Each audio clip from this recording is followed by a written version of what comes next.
जो राजकुमार जी रोज साहब ने प्रेस कॉन्फ्रेंस करके बांसवाड़ा के अंदर जो बोला है, हमारे देश की सर्वोच्च पद पर बैठी हुई महिला राष्ट्रपति श्रीमती द्रौपदी जी मुर्मू के बारे में जो बात करी उन्होंने कि राष्ट्रपति जी को सरकार ने अधीनस्थ कर रखा है, तो मैं राजकुमार जी को ये कहना चाहूँगा कि राष्ट्रपति एक महामहिम, राष्ट्रपति का पद एक सर्वोच्च पद है और संवैधानिक पद है। इसके ऊपर आपको टिप्पणी करना ठीक बात नहीं है। दूसरी बात, महिला राष्ट्रपति उस पद पर विराजमान है, तो आप जब चुनाव हो रहे थे, महिला राष्ट्रपति चुनाव लड़ रही थी, तो आपने वोट तो दिया नहीं, और कांग्रेस पार्टी में वोट देने के लिए आप दौड़ पड़े। राज्यसभा के अंदर आपने पैसे लेकर के वोट देने का काम किया, सरकार बचाने के लिए आप गेहलोत साहब के साथ में गए, और आपने महिला राष्ट्रपति का चुनाव आया लड़ने के लिए, महिला राष्ट्रपति चुनाव लड़ी, तो आपने वोट नहीं दिया। इसलिए आपको राष्ट्रपति के खिलाफ बोलना ठीक बात नहीं है। दूसरी बात, आपने भगवान राम को काल्पनिक बताया, तो कैसे काल्पनिक आप मान सकते हो भगवान राम को? भगवान राम ने माता सबरी के जूठे बेर खाए थे, और हर आदिवासी भगवान राम को मानता है, बेणेश्वर धाम की पूजा करता है, गोविंद गुरु की पूजा करता है, गोटियांबा धाम की पूजा करता है। और हमारा किसान आदिवासी भाई जब खेती करता है तो गणेश जी को तिलक करके 2 अगरबत्ती जला करके खेती का काम चालू करता है। इसलिए हम भगवान राम को मानते हैं, और आप जो काल्पनिक बता रहे हो ये गलत बात है। और दूसरी बात, स्थानीय क्षेत्र में जो कांकरी डुंगरी कांड हुआ डूंगरपुर में, जब आप युवाओं को भड़का करके कांकरी डुंगरी में आंदोलन कराने के लिए गए, उनको हाईवे पे बेच करके आंदोलन किया गया, एक आदिवासी लड़का मारा गया।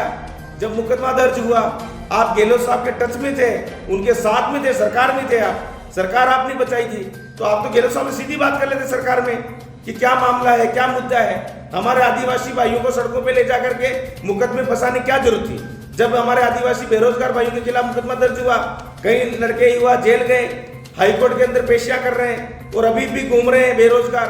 तो आप तो सरकार में आप बात रख सकते थे गेहलोत साहब के साथ में, आपने बात नहीं रखी। जब वसुंधरा सरकार थी, तो वसुंधरा जी की सरकार में जब -0 वालों को नौकरी थी, तो गेहलोत साहब ने नौकरी क्यों नहीं दी 5 साल तक? वो कई सारे पद खाली गए। इसलिए ये राजकुमार जी जो बोल रहे हैं वो गलत बात है। दूसरी बात, 5वीं अनुसूची पंचायती राज को पूर्ण पावर दे रखे हैं, और बांसवाड़ा डूंगरपुर के अंदर सारे आदिवासी सरपंच भाई बैठे हुए हैं। आप जब तक ग्राम सभा में प्रस्ताव पारित नहीं कर सकते हो, किसी भी कार्य करने के लिए ग्राम पंचायत से सहमति पत्र नहीं मिलता है, तब तक आप कोई कार्य कर ही नहीं सकते हो। तो 5वीं अनुसूची की बात क्या कर रहे हो? 5वीं अनुसूची तो बांसवाड़ा डूंगरपुर में लागू है। इसलिए राजकुमार जी, आप झूठ बोल करके युवाओं के, आदिवासी को वोट लेने की कोशिश कर रहे हो, ये नहीं मिलेगा, आप कामयाब नहीं होंगे। इसलिए मैं तो हमारे आदिवासी समाज के समस्त बेरोजगार युवा भाइयों से निवेदन करना चाहूंगा कि आप इस राजकुमार जी के चक्कर में मत पड़ो। इनकी सरकार राजस्थान में नहीं है, इनकी सरकार देश में नहीं है, और आप कैसे मानते हो कि ये सरकार के अंदर कोई काम करा पाएंगे? बेरोजगारी कैसे मिटा सकते हैं? ये सरकार ही काम कर पाएगी, और भारतीय जनता पार्टी की सरकार राजस्थान में, भारतीय जनता पार्टी की सरकार देश में बनेगी। और आपके जो मुद्दे हैं, आपकी जो समस्या है, उसका समाधान सरकार ही कर सकती है।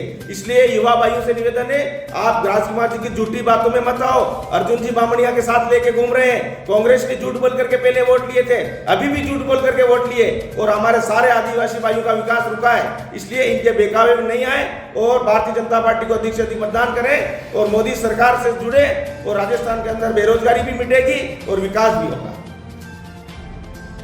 मैं सत्यनारायण मीणा, पूर्व सरपंच अबापुरा और भारतीय जनता पार्टी मंडल महामंत्री अबापुरा, तहसील अम्बापुरा, जिला बांसवाड़ा राज्य।